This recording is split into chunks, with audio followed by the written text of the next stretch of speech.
Hey there! So today I'm going to be teaching you how to play the Hedwig's theme from the Harry Potter music arranged for acoustic guitar. Now I'm going to be playing it fingerstyle, but you can also play this one with a plectrum. It sounds great with a plectrum as well. So this is from Harry Potter music, composed by John Williams, who's also composed other music that sounds great arranged for guitar. Stuff like Star Wars and Jurassic Park, but today is a Harry Potter day. So when we put this together, I'm going to first play you the arrangement, and then we're going to run through it in sections. So for this, I split it up into an A and a B section, and from there, each of those sections has two sections inside it, and there's lots of repetition going on here, so it's not hard to memorize these. It's all about splitting it up into sections, memorizing those, and then putting it all next to each other to create the whole piece. So first of all, let me play you the arrangement that we're going to be learning today.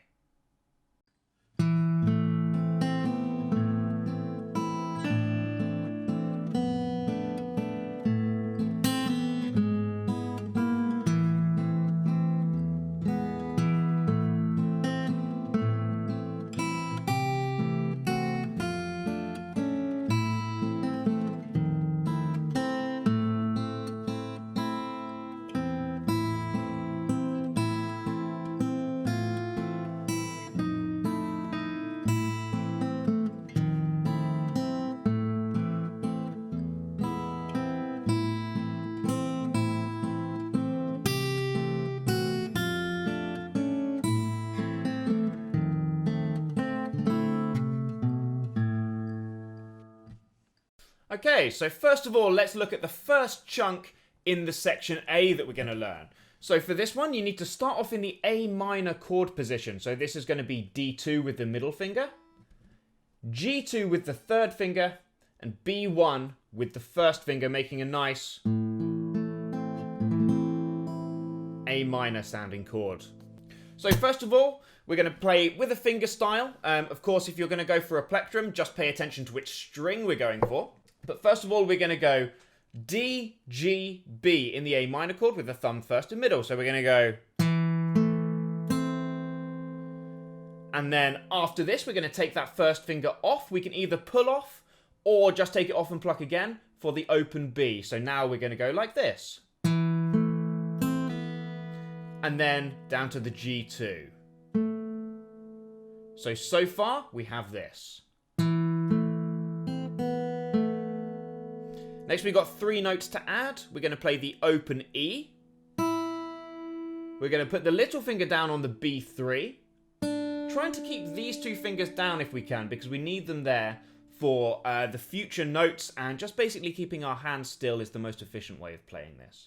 So we've played the B3 with the little finger. We're then going to take that finger off to play the open B. Now make sure you don't put your first finger back down yet, because we need that open B. So this is the first chunk in section A, and I'll play it for you. It sounds like this.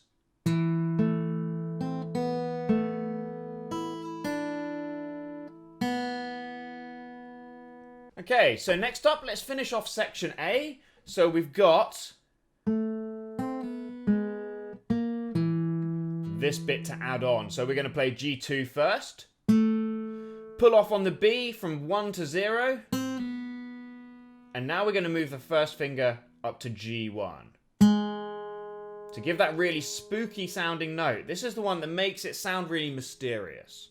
And then we're going to play G3 and D2 again, which you should have kept down this whole time. So when you're playing this section, try and make sure to make that middle finger press down the whole time and move around it, because this will make all the notes flow into each other really nicely. So let's play those few notes again like this. G2, B1 and open B, G1, G3, and D2. Okay, to the end of this first chunk, we have this.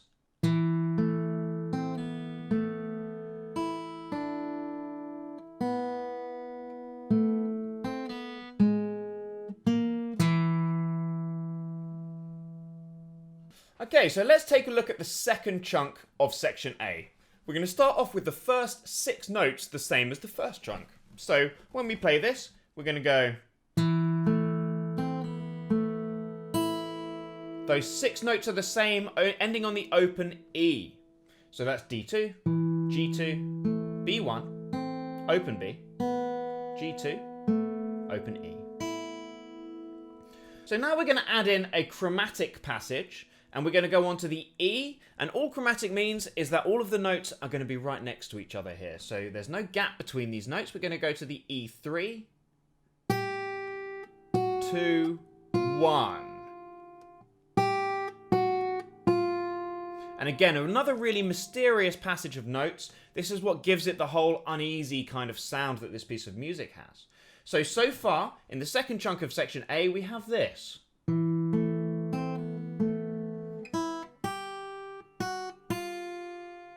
Okay, next up we've got B2 and an open E. So far.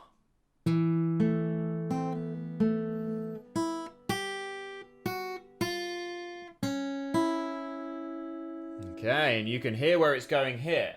So this next section, I like to call the hook. And this is because it's quite memorable, and also it's going to be repeated in section B as well. So this is one that you really need to remember and get into your fingers, get into your muscle memory. So here we go. We're going to play with the B1. We're then going to go to the G2. And then move your first finger up to the D1. Your middle finger is now going to go where your first finger just was, into the B1. And your third finger into the G2. And what we're making here is a shape that's very similar to the D major shape, but obviously in a different position on different strings. So I'll run through that hook again. We've got B1, G2, D1, B1 with the middle, G2 with the third.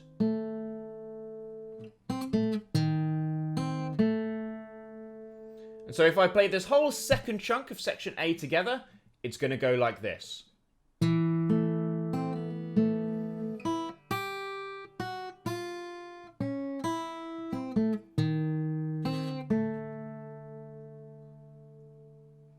So now we're going to take a look at the B section.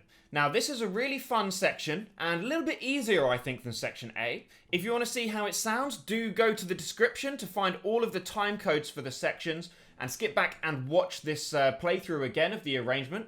But let's press on with section B. So we're going to start by putting our first finger on the B1 like this. And so what we're going to do here is we're going to go B1 open E, and you can play that twice, B1 open E again. So it sounds like this. And then we're going to add B1 and E1. And the best way to do this is to flatten the finger like so. So now, so far, we've got this.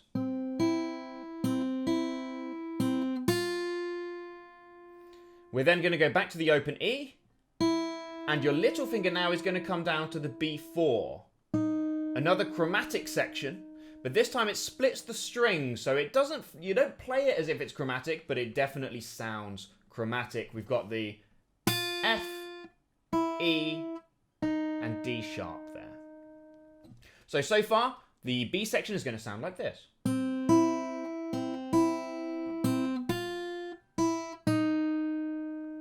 You're then going to play that B4 again, and then the open E. So far, in the first chunk of section B, we have this.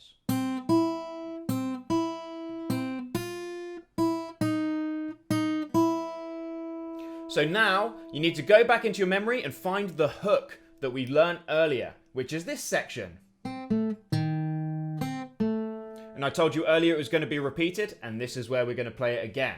So we're going to play it right at the end of this first chunk of section B, and it's going to sound like this.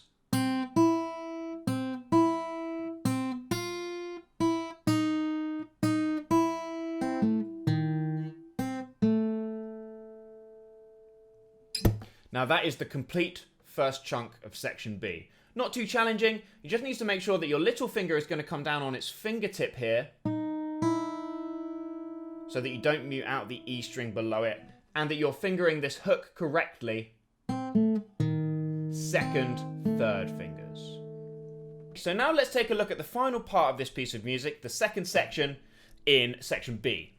We're going to start by playing the first few notes of the first section of section B. It's going to sound like this. So that's the first 5 notes. B1 open E, and again, B1. And now we're going to play something very similar to section A.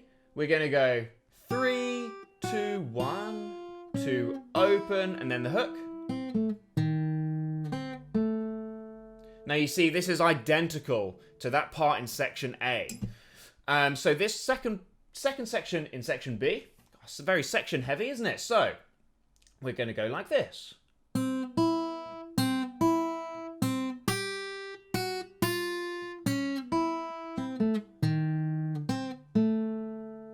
So the most important part about being able to play this all as a cohesive piece is sticking all these different sections together and making them flow without any pause or thinking time, so making the music really flow as if you would hear it in the film. So to do this, I'd recommend practicing each section individually and then sticking it all together.